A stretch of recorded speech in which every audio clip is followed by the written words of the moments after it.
Greetings and salutations, everybody. It's Robert Phoenix here. We're back for another edition of the Astro Weather. Shout out to my girl Warlanda. I raised my cup of coffee to you, Sister Brew, and I hope you can remedy your malady as quickly or as rapidly. Remedy your malady as rapidly as possible, and thank you for dropping by and saying hello. We always appreciate you. And if you haven't found Warlanda's cup of coffee, a cup of coffee with Scream, morning cup of coffee with Scream, go check her out. Her and the kid do a nice little podcast, I got to say. About 25 minutes of good banter and interesting cultural points of connection. And I'm not just saying that because she's in Chattaria. She does a really good job. So get well fast, Rolanda. All right, who else we have here? DJ MC and Dorian McLean. What's happening? Neo is here. Liddy Lou. You know who else is here? Jasper. Jasper's here. Yeah. He's like, fuck that little peachy. I'm here today. It's a beautiful morning. Catherine K. Double K is in the house. In spite of the chemtrails. Healing Heart Rosie is here. There she is, the lovely and talented one. She's here. Sweet Woodruff. I'm referring to Dr. Jones. Sweet Woodruff, you're lovely and talented as well. But just in a different way. My man Ryan is here, and TJ, Lisa Ann White, Soul Traveler, Road Trip 1981, Brandy Herrera. Hey, Brandy. Vince Duger. Hey, Vince, checking in from the Golden Gate State. What's going on? There's my man Steve. Morning, brother Steve. Monica Farrow, Kasha, Damasha. I like that. Hi, Kasha. Kelly and kids. She's here. What's going on, Kelly? Amy Gill. Peter Bayonne. Look at that. We got a Peter Bayonne sighting. Dave Sullivan and Laura Elliott. Ms. Behaven 3. Oh, look at that. Robin. WC is in the house.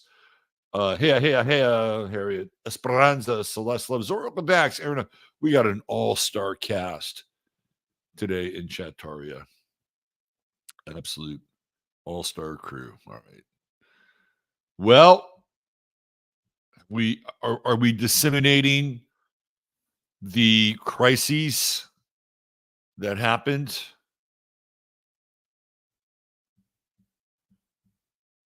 in Maryland yet?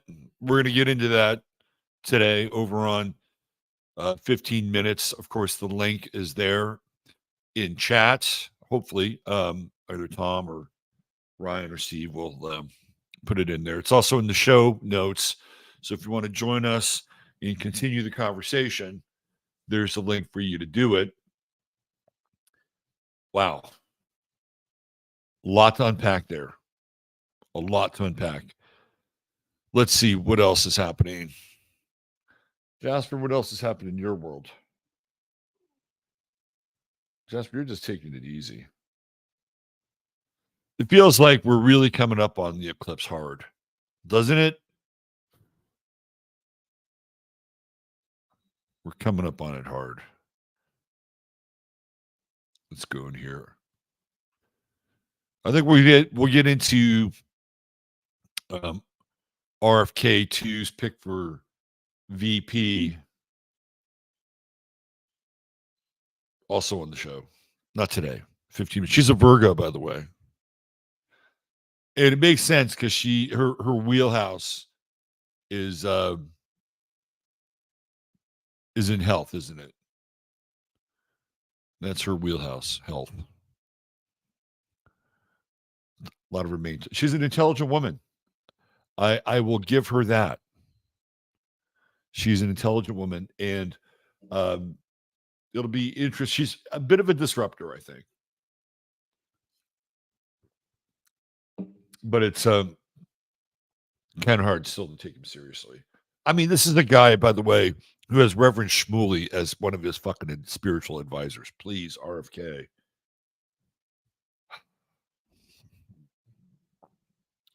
Made some bad choices. Anyway, maybe she's one of the better choices. Although I don't think it's a presidential choice. But then again, I'm old school. I'm an old school guy, way old school, like Calvin Coolidge, fucking old school. All right, let's get into the weather. The moon is in Scorpio. It's going to elicit lots of very strong feelings today. The moon in Libra, we've been trying to buffer everything and work on balancing out other people's reactions. We got into that yesterday. Today's a whole different set of rules, especially since the moon is right at the first degree, right? The first degree of Scorpio. So what is it doing? It's squaring Pluto. Lots of intense, strong feelings. There's no middle ground today. There's no straddling the fence. There's no holding the space. This is where we get into people telling you exactly how they feel. As Mercury is in a wide opposition. So it's cardinal, which initiates, and then we've got these two fixed positions here with Pluto in Aquarius and the moon in Scorpio. There are things today that'll be said that cannot be unsaid. Just remember that. Things today that'll be heard that cannot be unheard. And maybe that's not a bad thing. Right? A lot of times Scorpio gets a bad rap. But today is one of those days that if you want to cut somebody off, this is one of those days. Cauterizing. Now, what's interesting from the, we like to look at the collective or the big picture perspective. And it's so funny how Biden, whoever or whatever Biden is, has immediately said that they're going to bring the money to the table to rebuild the Francis Scott Key Bridge. Isn't that interesting? How many disasters have we had since Biden's been in office? A lot. And it took him almost, 2 years to get to East Palestine, finally? And now all of a sudden he's ready to throw around some cash at rebuilding a bridge, which could take about 2 years. There's another bridge that I'll get into this in 15 minutes, but there was another bridge that was recently built in Maryland, and they did a very quick job, by the way. And it was done by an American company. I looked into it, and it took them about 2 years to put it together. But the 2 years it's huge. This is a major part of the supply chain. And it's not the port, it's the bridge. This is huge. Anyway, we'll get into more of that. But again, with Mercury and Aries, the discussion, the dialogue, I don't even think there's a debate. Like when we go into the moon opposite Mercury and Aries in Libra, we have a debate. There's no debate today. There's no room for wiggle. There's no wiggle room today. What is said is said. So make sure that your words count. And there's not a lot of relief with Mercury. You've got the wide conjunction with Chiron, so words can hurt. Remember that. They can hurt. But they could also be very effective if that's your intention. Sometimes, there are bullies in society. And to me, this is what this T-square is like.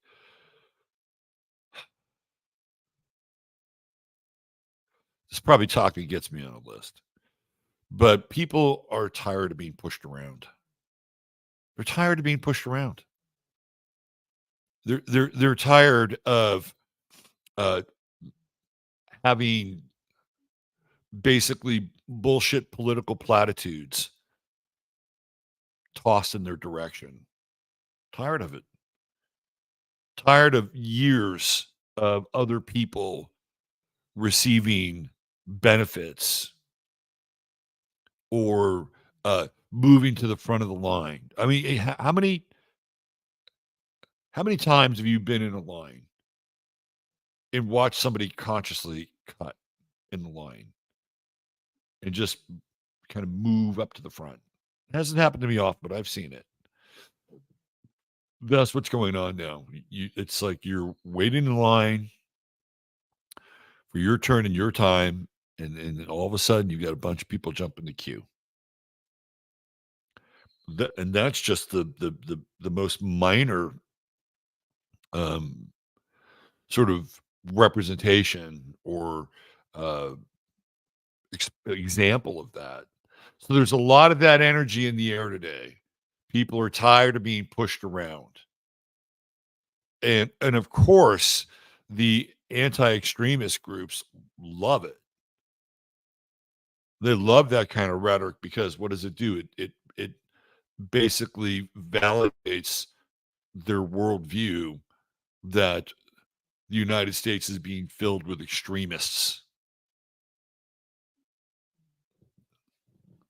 I mean, there is a point here where people are essentially being groomed to be extremists. Am I right? I mean, this is what it feels like. And I think people in general have exhibited tremendous patience, almost to the point where it's genocidal. And by the way, I am not advocating that anybody do anything extreme. I'm just telling you that people are being pushed to the edge. Today's one of those edge days. So be mindful about what you say. It could have a very uh, long lasting impact and effect. Now, that said, and we've gone down this path before, and it's just like the example that I use when I say American people. I mean people. I'm not talking about one group or one race. People as a collective force, right? We got a backlog of anger. We got a backlog of frustration, and everybody is gnashing their teeth and doing their best to get by. And social media gives us a little bit of a release valve so we can vent our shit. And if that begins to be tampered or mediated to the point where it can't happen, then there goes the release valve. So now we're getting into censorship. This T square is a big censorship aspect. Hate speech laws. Look for hate speech laws. Look for censorship. Now, when Mercury moves into Taurus, we got a Mercury retrograde coming up, don't we? But eventually, when it moves into Taurus and squares Pluto, that's significant. And even Mercury retrograde in Aries, shoot from the hip Aries, retrograde that.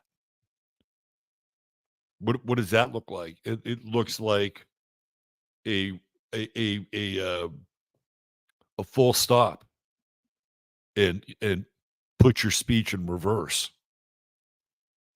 So we're at a critical juncture here, very critical juncture. So in your own life, again, this is how we like to look at the weather. How does this look in your own life? As within, so without, as above, so below. So in your own life, you want to be able to break free. The mind forged manacles, which is what William Blake called them. And on a social or collective level, people are restless, to say the least.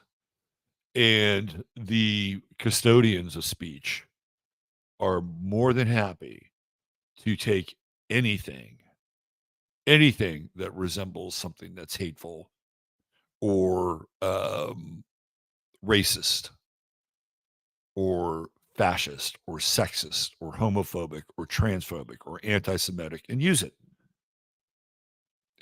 to clamp down on the fact that the American people are not a happy bunch.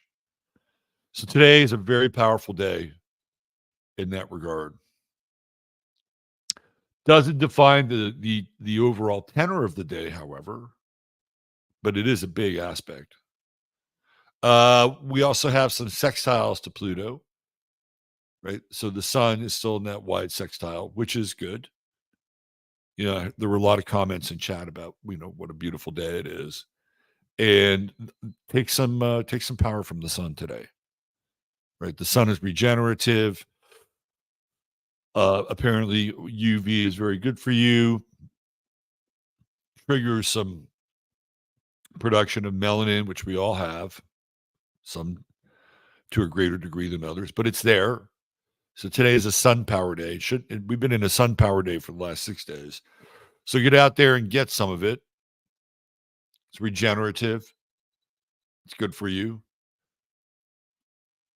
We've got Mars. It's really interesting how we had that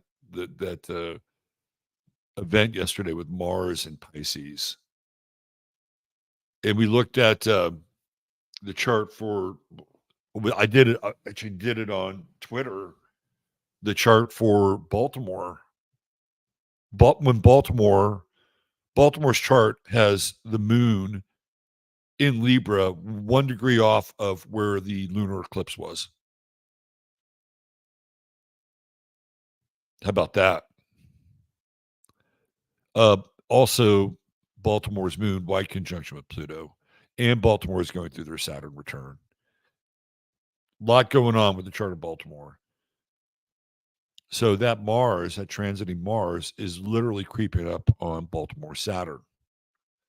Anyway, it's a more complex sort of breakdown of that chart and what happened. But it's Mars in Pisces, right?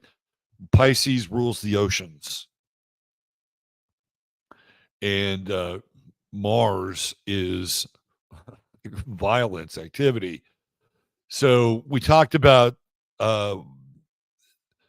this potential of, rising tides and, once, the flow, water, once it gets going, you can't stop it. So it feels to me like we're in a cycle of events now where the eclipse obviously looms quite large in a whole sequence of events that leads up to the eclipse. And what happened at the Francis Scott Key Bridge was pretty significant. And that's putting it mildly. Saturn is still in its sextile with Jupiter and Uranus, which is good. And if you can stay out of the chaos, reduce some of the noise, I would say moderate your own emotional response and modulate your thoughts and your thought frequency, you can get a lot done. You can have, I would say, try to have and I know it's really difficult during these times, but I would say do your best to have a long-term vision, because that's what Saturn is good for. And it's right in there with Jupiter and Uranus. And Jupiter is coming up on Uranus. We got a conjunction here. And we're coming into this peak Jupiter-Uranus cycle phase. So you want to have a long-term vision. What's your long-term vision? And your long-term vision at this point in time might be 3 years. Versus, well, this is what I want to do for the next 20 years of my life. Don't let me stop you from that, by the way. But this is where having a longer term vision pays off, investing in your longer term vision. And Uranus actually is an invitation to step outside the box a little bit with your long term vision. I've been listening to some audio books of Marcus Aurelius. And one of the things that I was working out yesterday, and he's got a fascinating chart. Uh, One of the things that Marcus Aurelius talks about is not being seduced by comfort and routine. I mean, if you go back and listen to Marcus Aurelius, the guy was completely switched on. I mean, you could take everything that Marcus Aurelius said and put it into a modern figure like a Tony Robbins like guy, and it would be timeless. The commentary is timeless. So it basically says beware of comfort. Because the real growth comes when you're uncomfortable and you put yourself in situations that stretch you and make you grow. Well, this is what I'm talking about with Saturn here. You can actually have the best of both worlds. You can think outside the box and put yourself in a situation where it's slightly uncomfortable. I mean, that's how the sextile works. And you could test the waters, push a little bit further than you've gone before. Again, we're into the collective interpretation. Who's the guy? What's his name? Guerra? Where is the guy? Whoever is the figurehead for the UN.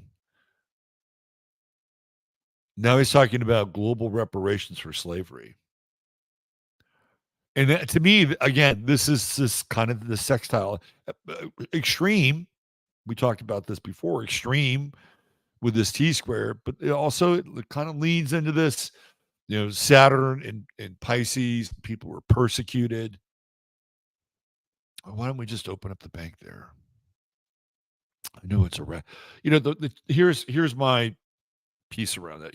Here's my T square moment with that.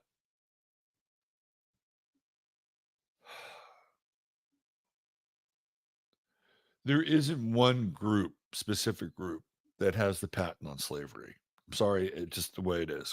Look at the Irish. Look at what happened to the slave trade with basically the Caucasus Mountains getting raided and having their women snatched up and brought into North Africa. If you again follow the historical narrative of slavery, you had people in Africa who were enslaving other people in Africa in order to get them to the people who would then enslave them in this country and in other countries. Humans have been in bondage on this planet. Humans have been in bondage, period. So if you're going to have reparations, reparate the whole damn thing. There's my universal message. Reparate the whole damn thing. Get the Rothschilds and all the 8%ers to open their pocketbooks and reparate the damn planet. What the head of the UN should be saying is that the debt that the IMF and the World Bank hold over developing countries should be canceled. That's what he should be saying. But he's going to use it as a political talking point and, of course, more divisive language to create more separation, more divide and conquer, so that theoretically, we are a group of people who are separated and essentially placed on one side of the battle line or the other. And that's really supposed to bring the world together. Isn't that what the UN's job is, to bring the world together, not separate it and pull it apart? Anyway, If we're gonna have reparations, reparate the whole damn show. And if you're not, then forgive the debt of the developing countries. One man's point of view. So today, again, you can make some changes. I mean, this Saturn's been in this phase now for a while, right? But this is a good time for investment. No matter what's going on out there in the world, a black swan moment, but you got to find a solid investment. Gold apparently is doing quite well. Just saying, hard metals, right? Precious metals. That's what Taurus is all about. What else? I think that's about it. I think that's about it. Tomorrow, we'll get into some of the asteroids a bit more. We haven't really picked up on the asteroids, and Vesta is about to change degrees and move into Cancer. That'll be an interesting. That's a very interesting transit. All right, let's talk about our True Hemp Science started today. By the way, please hit like. It helps the algorithm, and guess what? It helped get me to 14,000 subscribers. So I want to thank each and every one of you who have pounded that like button for the last decade to help me get there. Appreciate that. And if you feel like buying me a cup of coffee, since my channel has been demonetized for at least the majority of that decade, in fact, more than that, that's available with the link. And also, please, please, please, please subscribe. Please subscribe. And I thank you all for your support. Okay. Let's get into the star of the day. And of course, your True Hemp Science star of the day is brought to you by True Hemp Science, your one-stop shop for all things CBD. And all you got to do is go to their website, look at all their wonderful products. And if you buy $100 or more, just type in 15MINS, 15MINS, and you will get a goodie bag.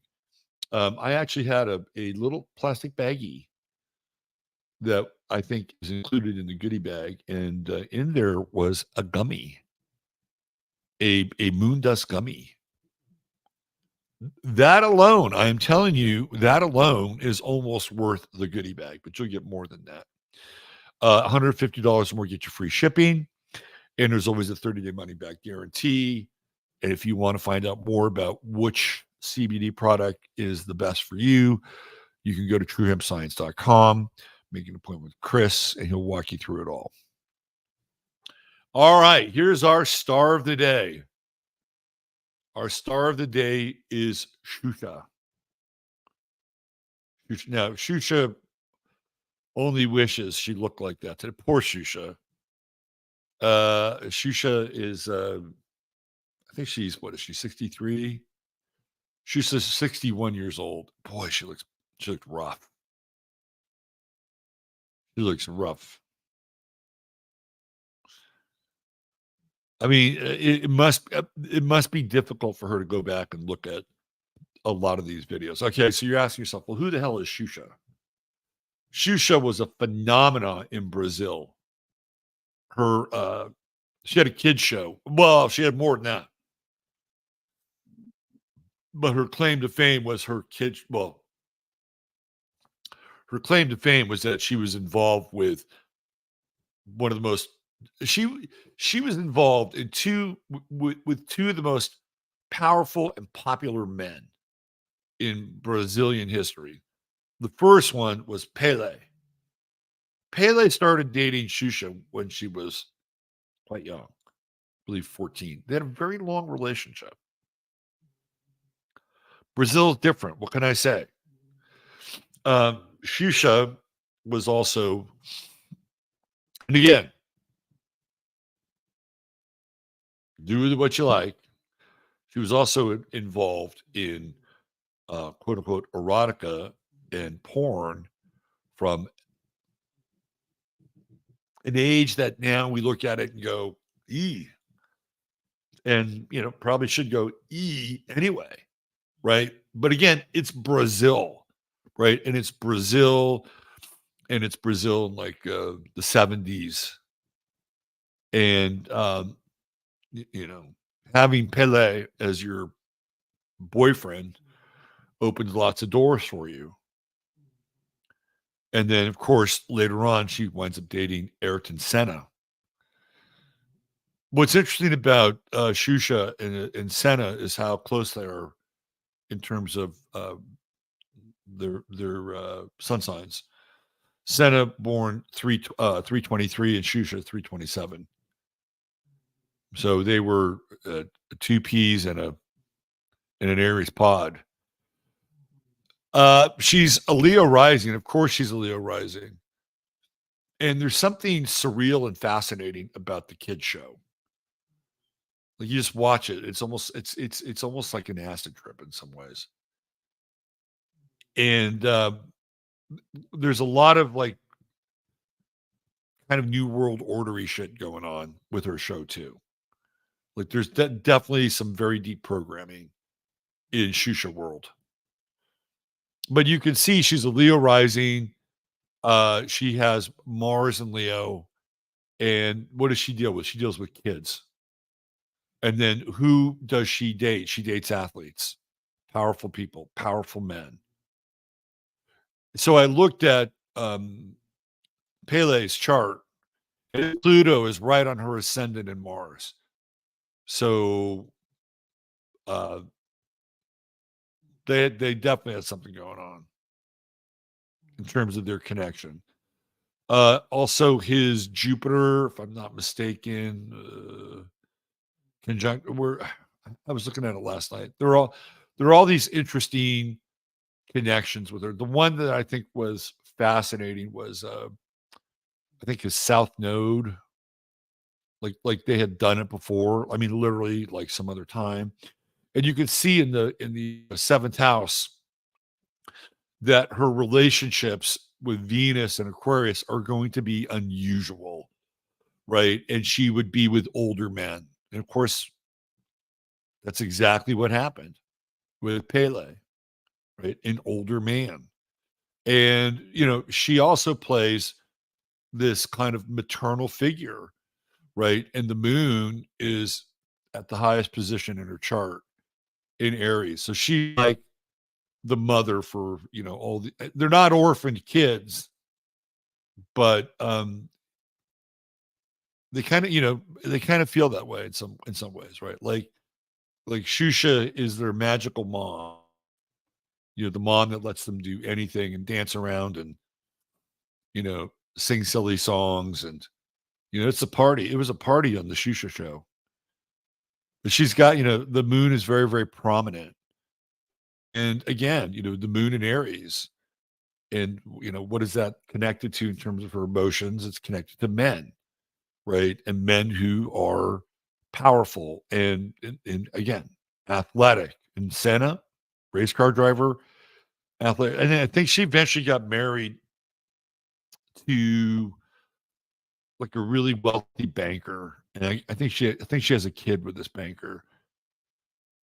So the things that we're looking at here are the true note in Cancer.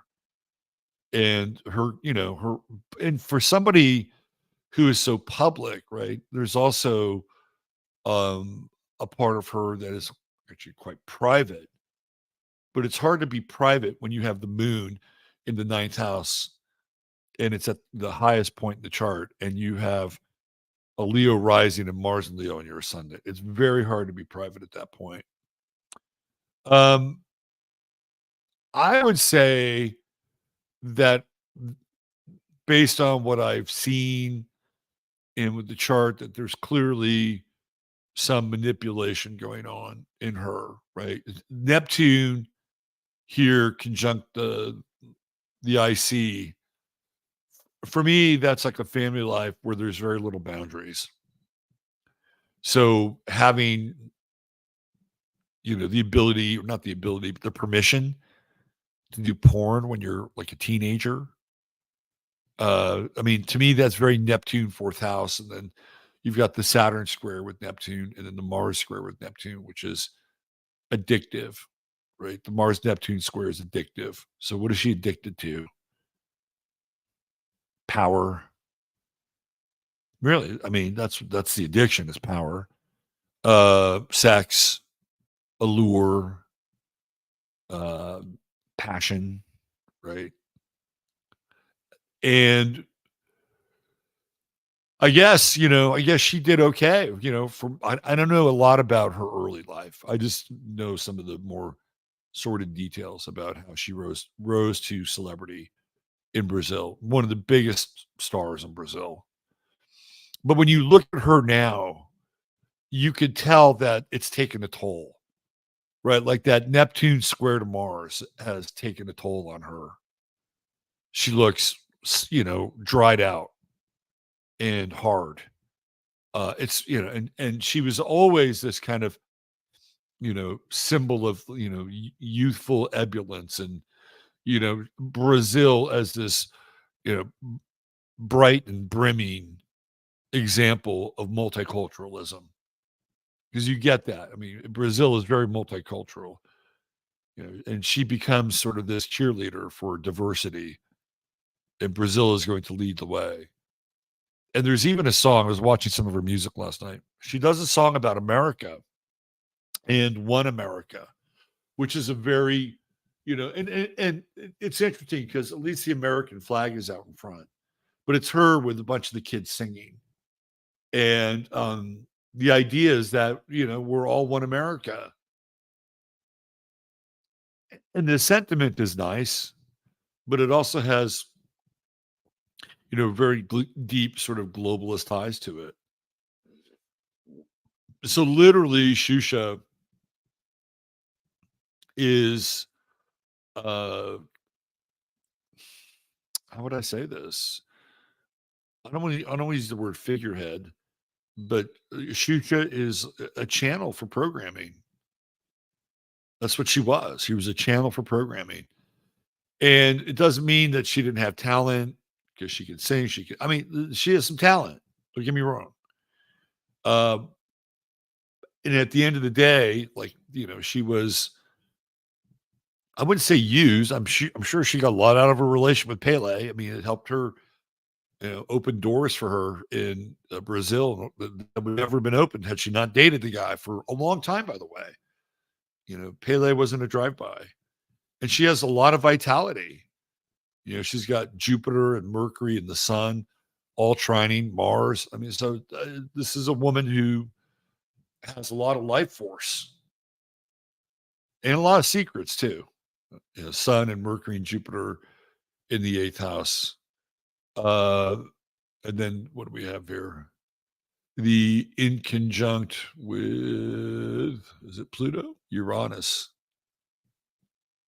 And then she has Uranus in the first house. So she's also going to be, a bit goofy and do things that are not going to look like she's following some kind of, you know, mold or life program. Uranus in the first house is usually somebody who's a free spirit and wants to define their life in their own way. It's in Virgo, which is unusual. It's not unusual, but it's quite different than having, say, Uranus and Leo in the first house. And she has that part of fortune in Leo, which is connected to kids. And again, just look at the picture behind you. So Xuxa, there is your True Hemp Science star of the day. And God bless you, Xuxa. Hope you're doing well. All right. And with that, we've reached the end of the show. So thank you very much, everyone, for being here. I appreciate your presence, your time, your support. I wish you all a very blessed day wherever you are. And remember, today's the day where your words count. So make sure you pay good and close attention to what you hear, what you say. All right. Robert Phoenix signing off. Please join us over on 15 minutes. And bye for now.